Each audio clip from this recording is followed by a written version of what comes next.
20 ans que je travaille maintenant.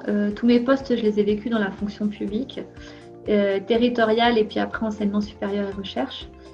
C'était une carrière en fait qui a été très intéressante parce que j'ai pu exercer on va dire des missions à responsabilité dans un cadre plutôt stimulant, mais aussi une carrière dans laquelle j'ai vécu finalement la pression liée aux objectifs, aux ambitions, d'une manière qui m'a coupée de ce que je sens, ce qui était profondément moi-même. Et toujours à m'adapter à un système de plus en plus, on va dire, contraignant, à devoir faire des choses de plus en plus complexes avec de moins en moins de moyens et surtout en étant coupée de mes valeurs profondes.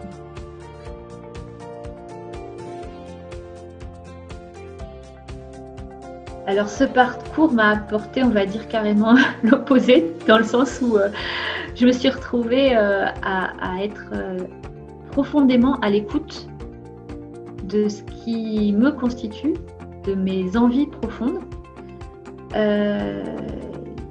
Certains des exercices proposés, par exemple notamment les visualisations, qui étaient quelque chose qui n'était pas forcément évident pour moi parce que peut-être pas, on va dire, difficile à comprendre pour un esprit un peu rationnel, m'ont permis finalement de me connecter pleinement à mon intuition et de faire venir de manière beaucoup plus spontanée les choses qui étaient essentielles et importantes pour moi, à la fois en termes de prise de conscience de ce qui était fondamental, mais aussi de ce que pourrait être mon projet professionnel, enfin en tout cas le projet que je voudrais mener maintenant. Et ce que j'ai pu constater, c'est que tout au long de la formation, et depuis que j'ai vécu cette formation, finalement, je vis de multiples synchronicités. En fait, vraiment, la vie en fait, m'apporte au fur et à mesure les réponses aux questions que j'avais pour pouvoir réaliser ce projet qui est quand même quelque chose de très nouveau pour moi parce que là, je pars dans l'artistique, ce qui est fondamentalement différent de ce que j'ai fait jusqu'à aujourd'hui.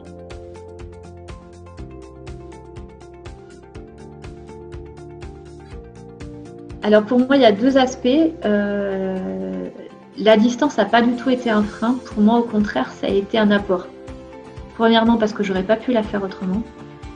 Et aussi parce que finalement, de vivre cette expérience dans mon lieu de vie physiquement, j'ai eu le sentiment que ça m'a permis d'ancrer profondément les changements que je voulais vivre de manière durable et pérenne.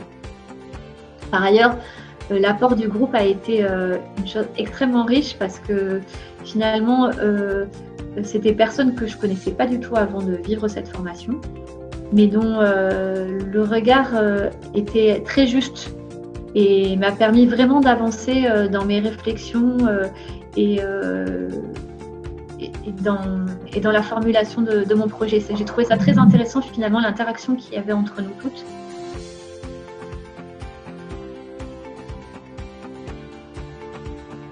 Effectivement, ce qui est unique, c'est que tu n'as pas employé le terme, c'est pas une formation. Pour moi, c'est vraiment une aventure individuelle, collective. C'est une expérience qui transforme profondément. Certains exercices et méthodes qui ont été proposés, qui font appel à la fois à notre parcours de vie, donc, et qui nous amènent à revoir nos désirs d'enfant et notre vécu depuis notre enfance. C'est aussi de relire toute notre trajectoire professionnelle, la manière dont nous avons fait des choix et de comprendre ce qui a pu déterminer ces choix. Et au final, dans l'expérience vécue, avec l'intensité que ça demande sur un temps relativement court, finalement d'aboutir à un plan d'action très précis pour bâtir ce projet professionnel. Donc en fait, on a vraiment un condensé à la fois de dispositifs qui font appel à l'intuition, mais aussi derrière d'éléments de planification très précises. Et donc finalement, c'est ce qui apporte toute la richesse finalement de ce parcours et de ce processus.